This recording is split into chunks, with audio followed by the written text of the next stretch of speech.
Welcome back to Open BXRx. With many people losing their jobs due to COVID-19, one of their main concerns have been housing and how tenants can afford their rent. Since 1974, the Neighborhood Association for Intercultural Affairs, NAICA, has been providing housing intervention and assistance services to residents of the Bronx since 1974. Here to discuss how they've moved to serve Bronx residents remotely and more is Marlen Valarezo, Executive Director of Legal Services at NAICA. Thank you for joining us, Marlen. Hi, how are you? It's nice to I'm meet you. doing well. Nice meeting you as well. So the first thing I wanted to start off with was just the mission of NAICA, learning a little bit more about the background. Well, like you said already, we've been around since 1974. We're a non-for-profit, community-based organization. We provide legal representation as well as client-centered housing, legal, and social support services that seek to improve the quality of the life of Bronx residents as well as encourage self-sufficiency.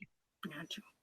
And straight off the bat, Marlen, what are some of the challenges that NAICA is facing right now with their tenants and, I mean, the people that you assist legally and with housing issues?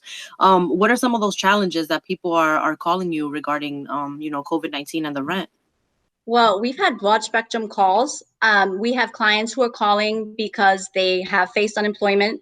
They've lost their wages. There's been reduction in wages. They've been furloughed. So now, of course, they cannot pay their rent. We also have people who just calling because of self-isolation.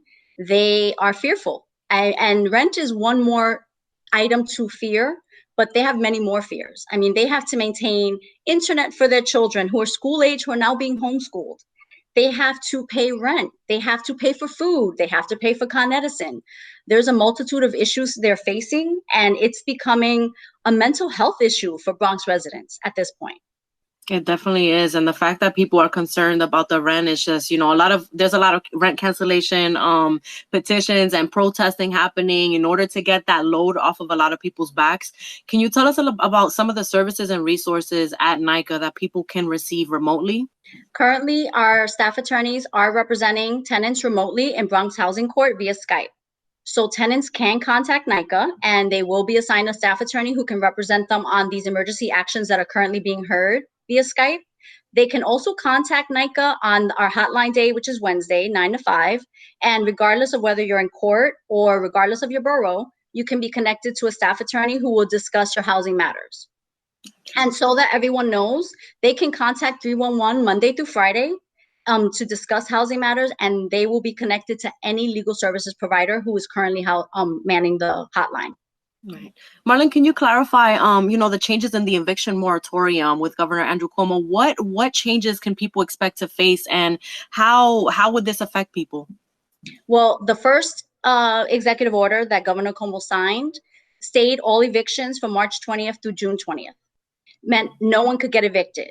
Currently, he signed a new executive order, which we thought would extend the moratorium to August 20th, but in fact, it did extend it, but on a limited basis. So what it did is that those who are commercial residential tenants with non-payments, who are facing eviction, who have cases where they owe rent, but have to have been affected by COVID-related hardship or have applied for unemployment. That narrows the criteria, because in the first order, it was for all Bronx residents facing eviction, all city residents facing eviction. Now it's saying, unless you're facing eviction for a non-payment and have been affected by COVID, you're in danger after June 20th of being evicted. Wow. And just to be clear, folks would have to provide that proof that they have been affected by COVID-19, right? Exactly. And that's what we're trying to figure out. What exact proof would they require? And when would they require said proof? So should tenants be contacting their landlords now to say, I've been affected by COVID-19, I've lost my job, or someone within the home? Remember, sometimes you have two working parents in the home, or even more than one family residing in a home, and they rely on each and every paycheck. So if one person has lost their income, can they supply that to show that they've been affected by COVID, which has caused a hardship? Right. We're very fearful for the people of the Bronx and throughout the city after June 20th, because we do not know. It's been very upended question for all of us as to what will happen. Right. And another concern, Marlen, is that the news is coming in so fast. How has NAICA been taking all of this, the surge of the news coming in and getting this information out to your clients? Well, thank goodness all of our staff are working remotely and have taken all their client files home with them. So when we get information, as soon as we are sent it from HRA, Human Resources Administration, or Judge Marks from New York City court system, or from any other politicians have been sending us information, we distribute that to our clients as well as to our staff. First to my staff, who can then distribute it to their client base. Got it. And when we talk about the Rent Guidelines Board, they recently held a preliminary vote in favor of rent freeze. What does it mean? What are the details? And who does it apply to? Well, currently in New York, there's just about under 1 million apartments that are rent stabilized. And if you live in an apartment that was in a building that was built before 1974 and has 6 units or more, you're most likely in a rent stabilized apartment. You can always find out from going to the Department of Homeless Community Renewal, DHCR, but you can also call 311 and you can find out more information on whether your apartment is rent stabilized. Rent stabilized apartments can only increase by a percentage, which is determined by the Rent Guidelines Board. They meet later on in June. Late June, they tend to meet and they will decide if there's going to be an increase or a rent freeze. We're encouraging a rent freeze right now because people have enough on their plate with everything going on than to also have to think about an increase in their rent. At least this will be one issue where they can have some peace of mind that their rent is not going to increase in October, because when they meet in June, those rent increases go into effect later this year in October. Got it.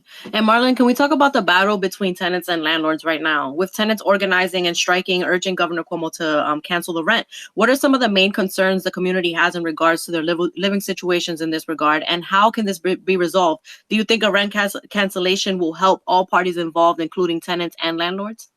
Currently, unemployment rates in New York State are the highest they've been since the Great Depression. This is leaving a lot of people without the ability to pay for rent, food, internet, which they must maintain for school-age children, Con Edison. So all these factors are why they're leading to call for rent cancellation. I agree with the rent cancellation because many people are not going to even know how to feed their families if they also have to pay for rent. But I also, in conjunction, would like to call for Governor Cuomo to cancel mortgages for the landlords. This would mean that a cancellation would help save families from eviction while also preventing landlords from losing their buildings, which would end the battle between landlords and tenants and provide relief for all the people in our community. Right. And now, Marlen, one last question. How can people get in contact with NAICA for housing and legal services? How can people reach out in order to get some help and assistance? Well, NAICA, we have our website, so you can always go on NAICANY.org, but we're also available by phone. Please call 718-538-3344. You can call extension 100, extension 117, or extension 500. You can also reach us via email at legal@NAICANY.org. And we are on Facebook.